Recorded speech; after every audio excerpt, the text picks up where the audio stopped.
The date was September 3rd, 1260. 20,000 Mongol warriors thundered across the dusty plains of Palestine, their composite bows gleaming in the morning sun. For 40 years, no army on earth had stopped them. They'd crushed China, obliterated Persia, and turned Baghdad into a smoking ruin. Now they rode toward a small spring called Ain Jalut, confident that Cairo would fall within weeks. But hidden in the hills above, Mamluk commander Baibars watched the approaching horde with cold calculation. He knew something the Mongols didn't. Today, the world's most feared army was about to walk straight into the most devastating trap in medieval warfare.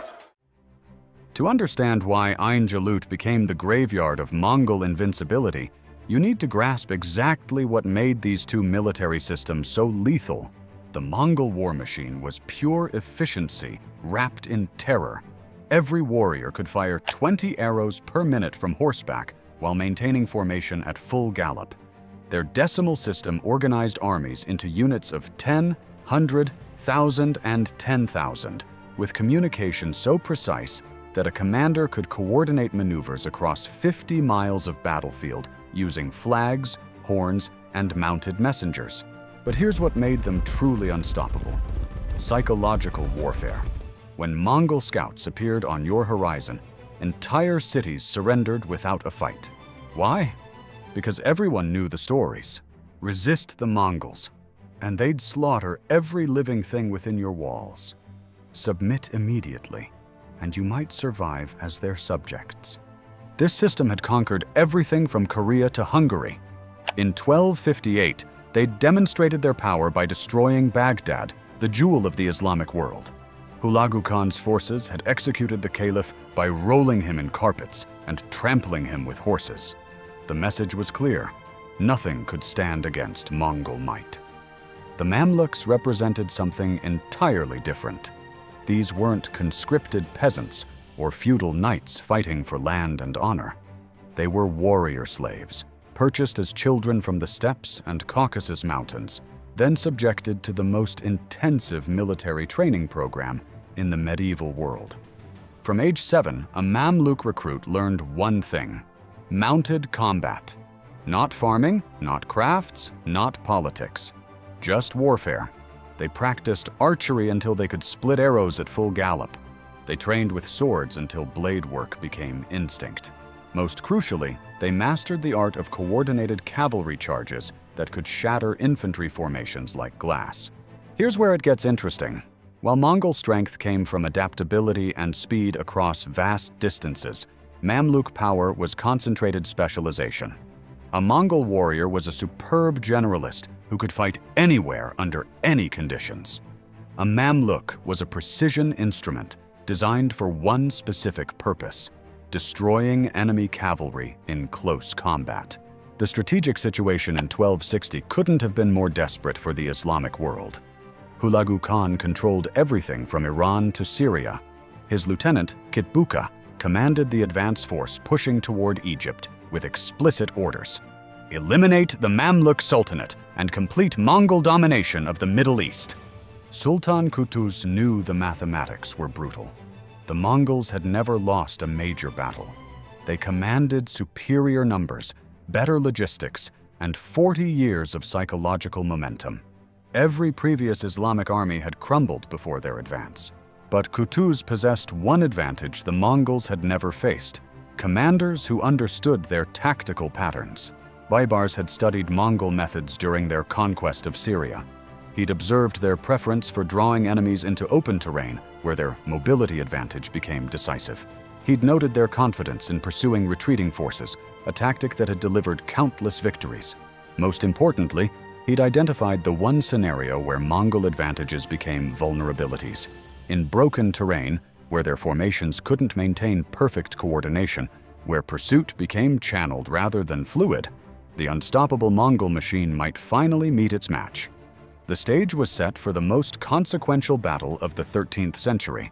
On one side, an empire that had never known defeat, commanded by generals who'd conquered half the known world. On the other, elite slave warriors defending the last major Islamic power, led by a commander willing to stake everything on a single, desperate gamble. What happened next would shatter the myth of Mongol invincibility forever. Dawn broke over the valley of Ain Jalut on September 3, 1260. Kitbuka's Mongol vanguard crested the hills overlooking the springs, their horses snorting in the cool morning air. Below them, they spotted exactly what they expected: a Mamluk force positioned near the water source, maybe 3,000 cavalry in loose formation. Kitbuka smiled. This would be over by midday. The Mongols descended into the valley with their standard battle formation: heavy cavalry in the center, light horse archers on the flanks, reserve units positioned to exploit any breakthrough. It was the same arrangement that had crushed armies from Beijing to Budapest. As the distance closed to bow range, something unexpected happened.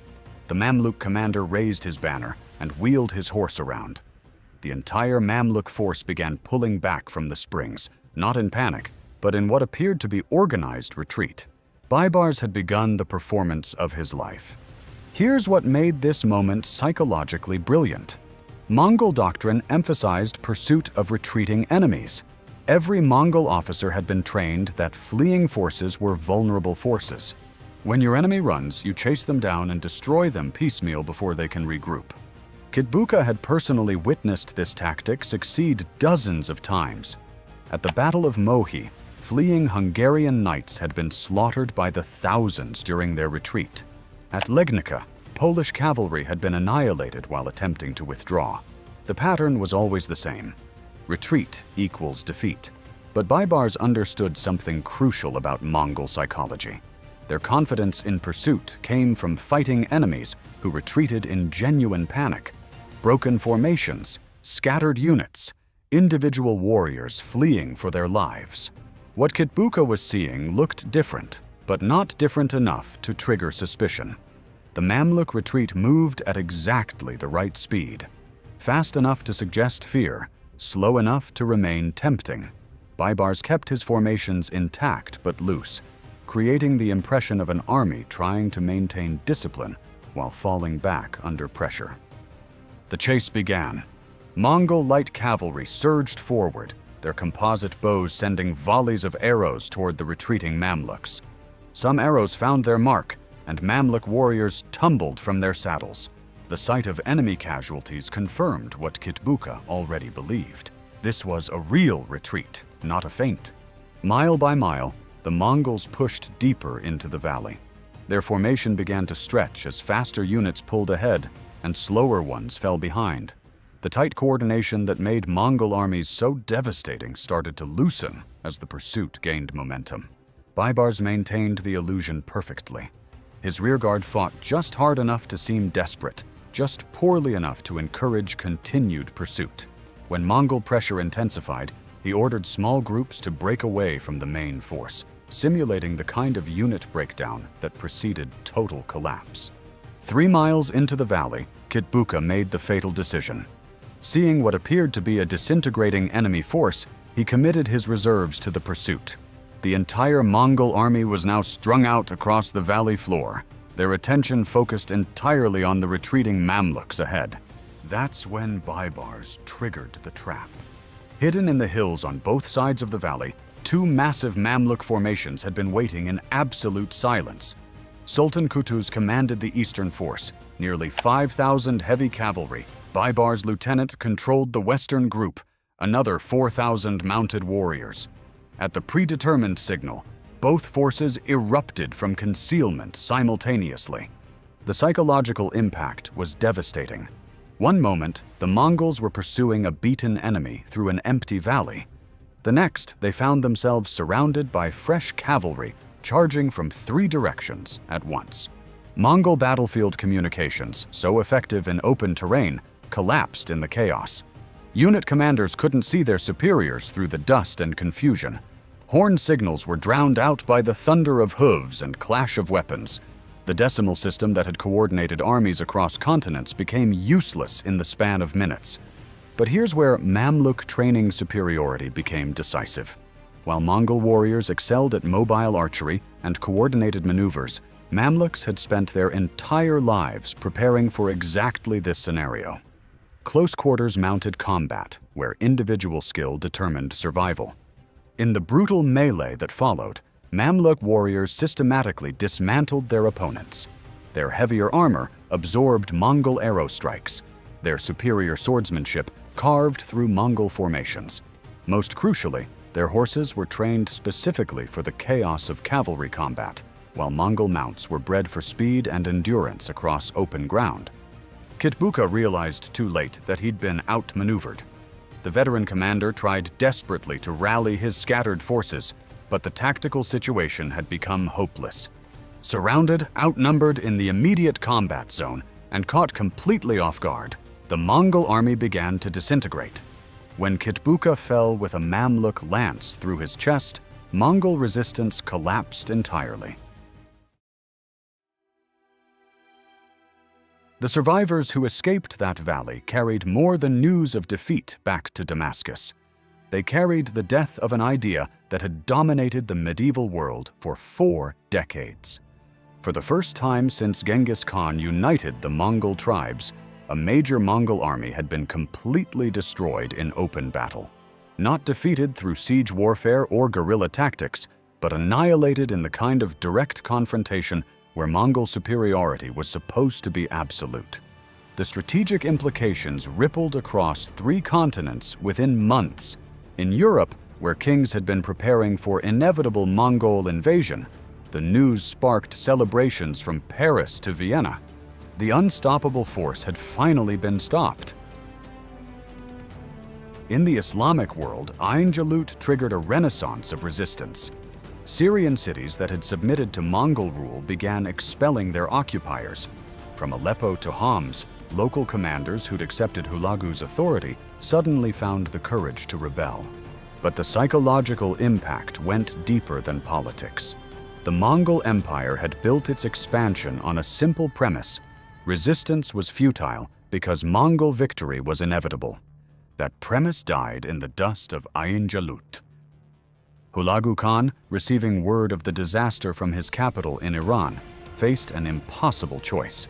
He could commit his remaining forces to avenging Kitbuka's defeat, but that would leave his eastern territories vulnerable to Chinese rebellion, or he could consolidate his existing conquests and accept that Mongol expansion had reached its limit.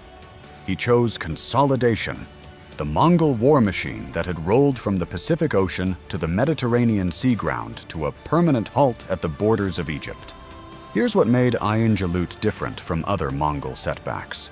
The Mongols had suffered defeats before, but always in circumstances that could be explained away: bad weather at the invasion of Japan, overextended supply lines in Eastern Europe, political instability following a great Khan's death. Ain Jalut offered no such excuses.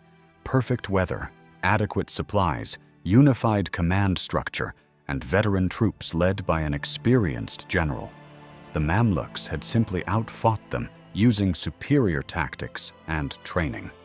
The battle proved that Mongol military dominance wasn't based on supernatural invincibility, but on specific tactical advantages that could be countered by the right opponent under the right circumstances. Baibars had identified those circumstances and exploited them with devastating precision. Within a generation, the unified Mongol Empire had fractured into competing khanates. The Golden Horde, the Ilkhanate, the Yuan dynasty, and the Chagatai Khanate all claimed legitimacy, but none possessed the overwhelming military superiority that had made Mongol conquest seem inevitable. The age of Mongol expansion was over. The age of Mongol decline had begun. And it all started in a valley called Ain Jalut, where one brilliant commander proved that even the world's most feared army could be destroyed by the right trap at the right moment. September 3rd, 1260, marked the day tactical genius triumphed over military reputation. Baibars had accomplished what no general before him had managed: turning Mongol strengths into fatal weaknesses through perfect deception and flawless execution. If you want to see how this victory shaped the rise of the Ottoman Empire, Watch this next video. Subscribe for more battles where brilliant strategy changed the course of history.